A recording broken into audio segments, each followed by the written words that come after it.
Hey, in this episode I'm going to review the 4.5-inch wet tile saw that you can buy, the budget one, at Harbor Freight Tools. Welcome to Urban Monk TV.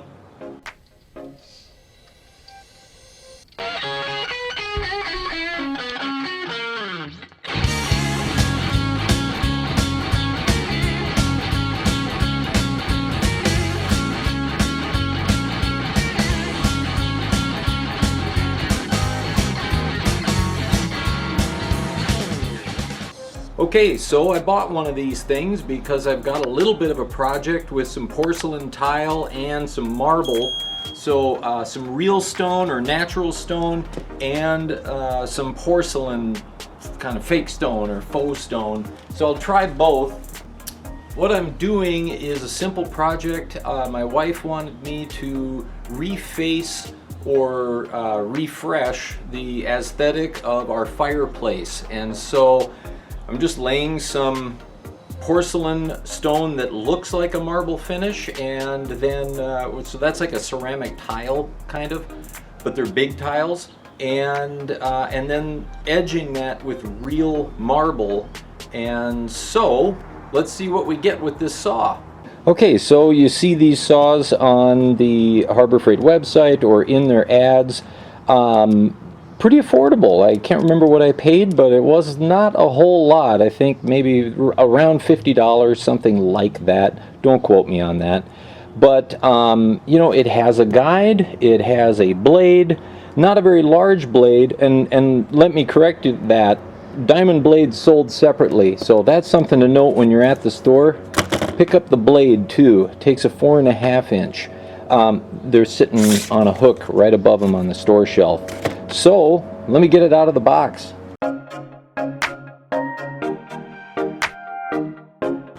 lot of plastic. Okay, it's got a little carry handle, that's nice. And cord wraps up nicely there. Oh, here's our guide, it looks like. Sits in the back.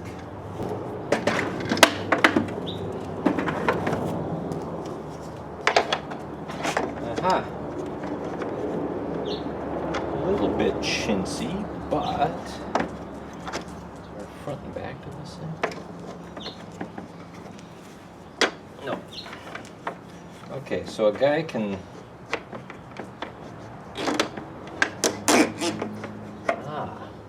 I see it's toothed. Got it. So you pretty much have to pick where you want it and put it down, and then it's going to lock in and stay there. Well, I got to give it that. It at least is a pretty rigid guide. A little bit hokey to work with though, because you can't slide it back and forth very easily. It seems like you've got to know your line and then pop it right down on that line. So like right there, I've got it a little off kilter.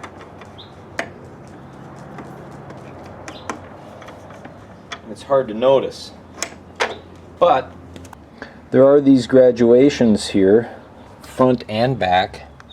So I guess as long as you measure properly, and 0 is on 0 for both, that should be good. Also shows the rotation of the blade, so you won't make a mistake as to which angle to come at this thing from, although it's a bit intuitive that, you know, the blade and the motor are back here, and this gives you some working space to work toward it. So on this side you have a miter you can set up. I don't know if you have one choice of angle here. Yeah, 45 degrees. Okay, I'm not going to do any 45-degree cuts, but if I did, it'll do that.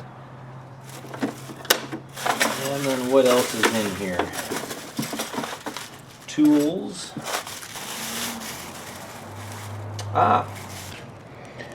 So here's another miter where you could pick some other angles, although increments in between 22.5 and 45 would be a little guesswork. But you know, how many angles other than 45 and 22.5 would you use? And of course 90's intuitive. What do we got here? I think those are feet. And this must be a pushing tool. No, this is a blade guide. So to protect you from being able to come down on the blade. Okay, so these 4 rubber things are indeed feet for the bottom. They go in here.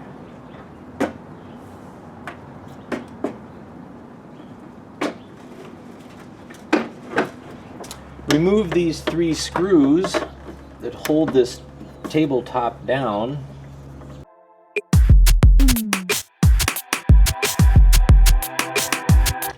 Pull this whole thing off. Don't lose the screws. So this tool comes with it. It's called the riving knife. That is supposed to mount up inside of here like that, but you got to bring the screw off first. So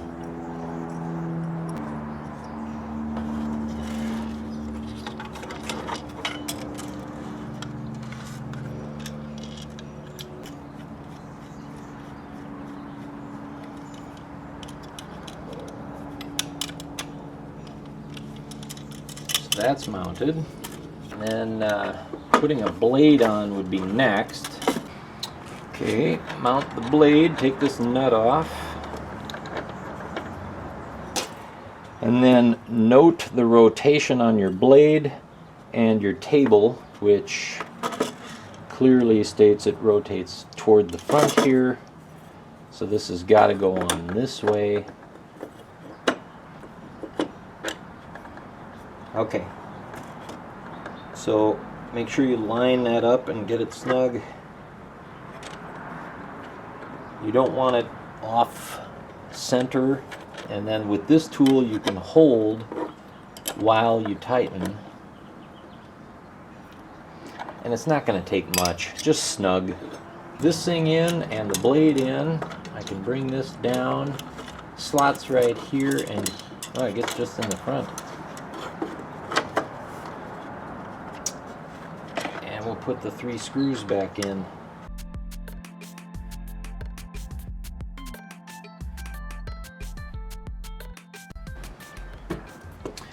Now this thing here should align exactly with the blade, so if you need to adjust that, you can slide it just a little.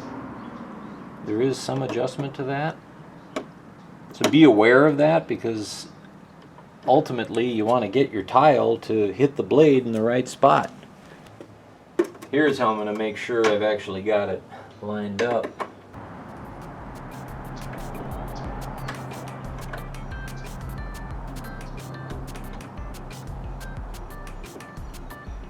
Perfect. And so now, placing this thing down on top,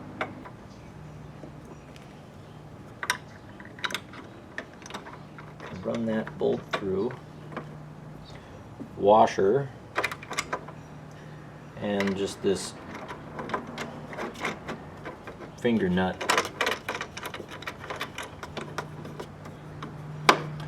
A little snug, but you want it to be able to travel up and down. Although my tile is not going to be any thicker than that, so I'm just going to snug it so it'll actually hold. So that arrow should be pointing directly onto the blade.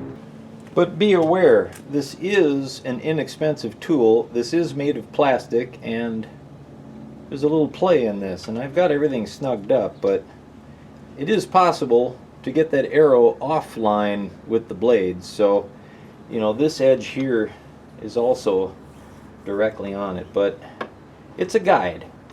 Now, to make sure that we are indeed lined up with our blade, aha, look at that. Popped it right off. But it's not broken. It's just plastic. But you know, if you need to make some cuts that are all exactly the same, lock this thing down, run your tile on there, and it really doesn't matter if your arrow moves or not. This thing is not going to move. Keep your tile along that, you will get the same cut every time.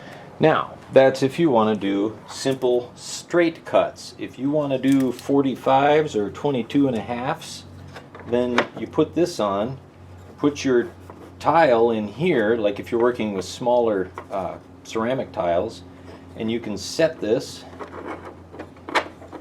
and it is actually notched for increments of 0, and then what would be half of 22.5? 11.25, 22.5, can't think of what that would be, and 45. So you can use this tool to run tiles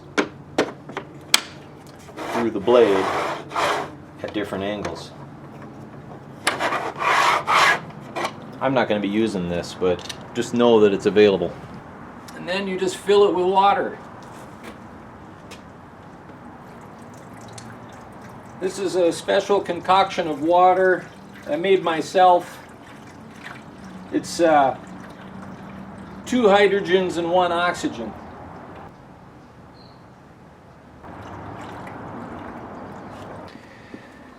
Minimum and maximum fill level are indicated right here. Minimum is below, I don't know what that is, some junk.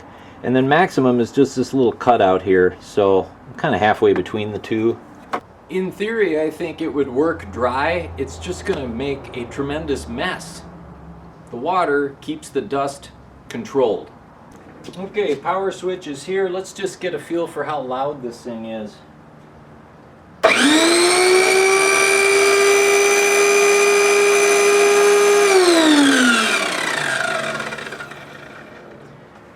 Not crazy, but loud. Ear protection is a must, and I am seeing water spraying around here, so best to use it outside, I think.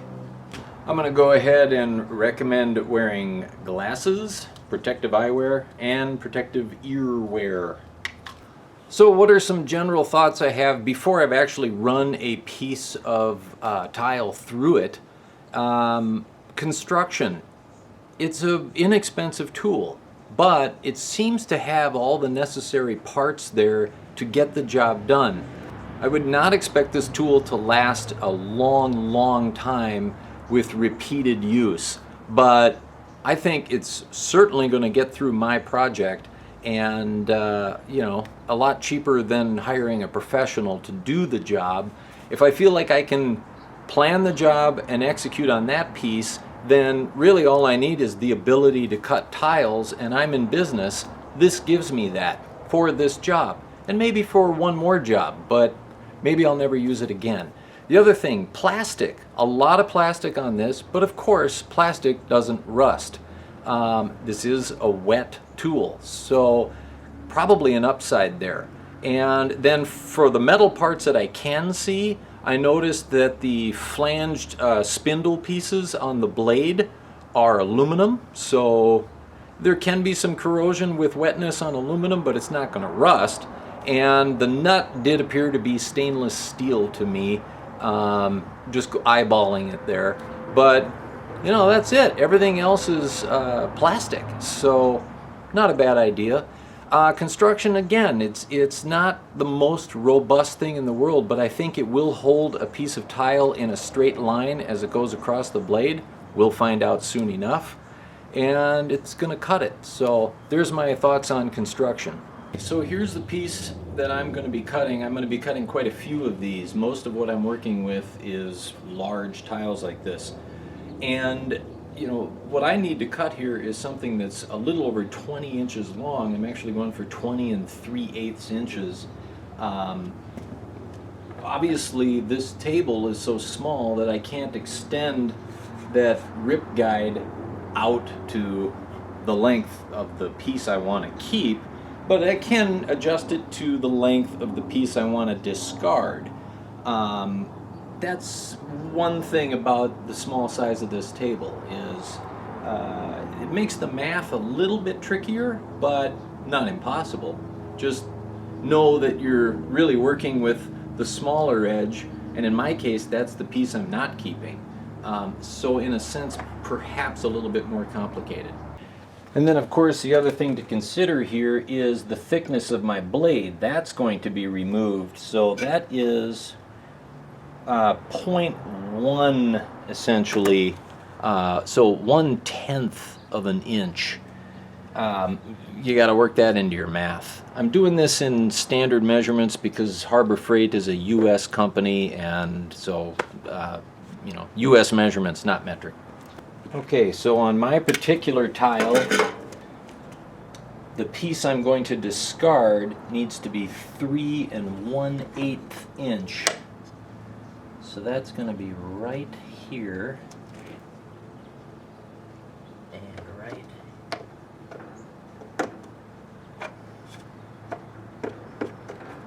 there. Dead on 3 1/8 according to this. Now I'm going to measure that with a tape measure. You know, it's dead on. It's pretty good.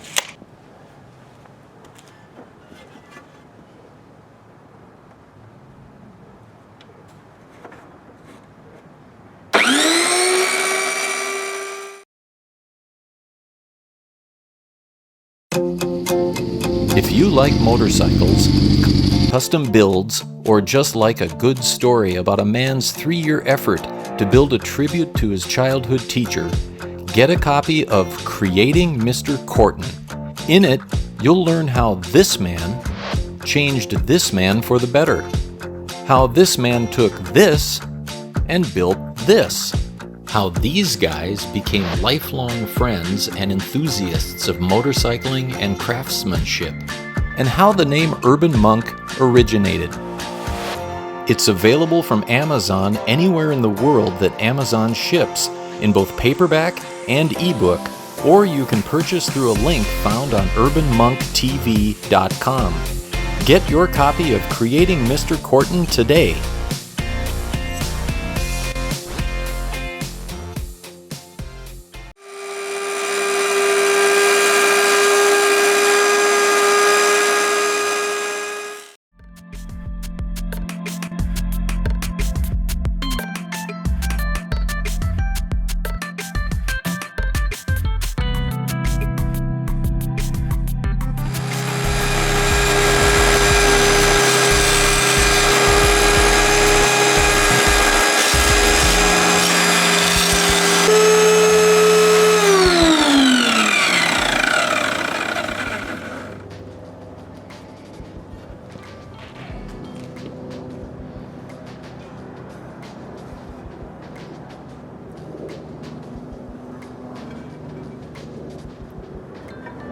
Not the best edge.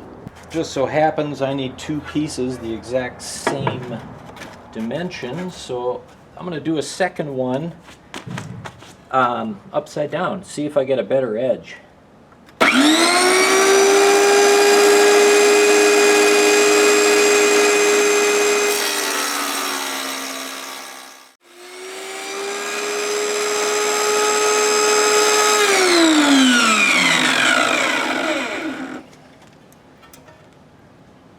Not really.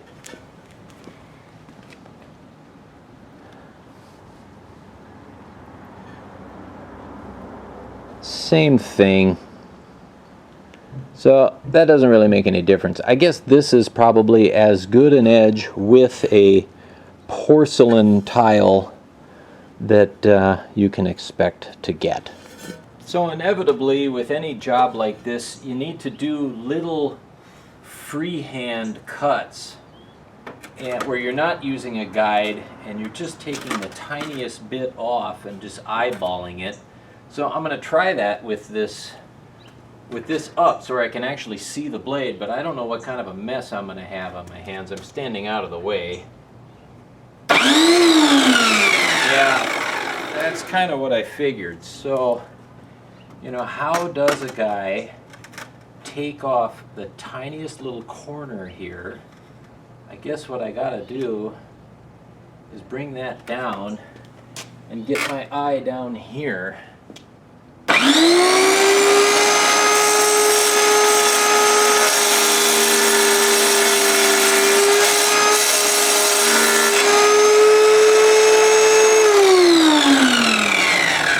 possible. It's a little messy, but I just needed a little notch. So one last thing I want to do with this saw before I sign off with you guys is cut some natural stone. This is a marble natural stone that I have purchased. So prior was porcelain or ceramic. This is actual stone, and we'll see what the difference is. I don't think there's going to be a whole lot of difference.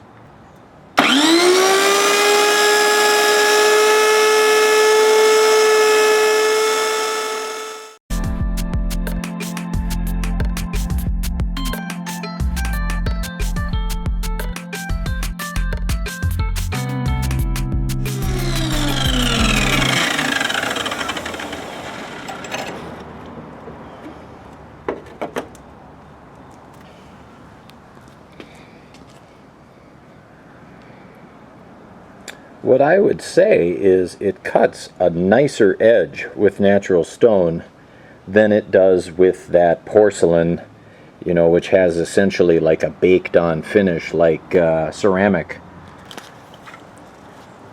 So hey guys, that's really it. That is my review of the 4.5-inch wet table tile saw from Harbor Freight. In summation, I've already said it. Not a contractor's tool, but good for the DIYer who just wants to get a job done at home, and you've made the decision not to hire a professional. You're not a professional yourself, but you want to get a good result. It'll do it. And you don't want to spend professional level money on something that you're not going to use and use and use and use. So price is right. The other thing I'll say about it is the geometries are correct. Like 3 inches on the gauge is really a 3-inch cut, and you're going to end up with a 3-inch dimension on your piece. So, you know, that's an important thing. And it does seem to have all of the tools you'd need to do angles of just about any kind that you could think of as being necessary. Are there any downsides? Probably just the size of it. You know, it has to be a certain size to be usable. You need a flat platform for these relatively big pieces of ceramics. For small, you know, 4-inch tiles, it's ample sized. But, you know, when I'm done with the job, then what am I doing with it? It's going to have kind of a footprint in my garage or my storage shed, or, you know, where I keep my tools. And I know I'll probably be looking at it a year from now saying, why do I own that thing? But it is what it is. I need it to work now, and it needs to be of some critical size to do the job. I give it a thumbs up from Urban Monk. Hey, if you guys like this video, please give me a thumbs up and subscribe if you want to become an Urban Monk. Thanks for watching.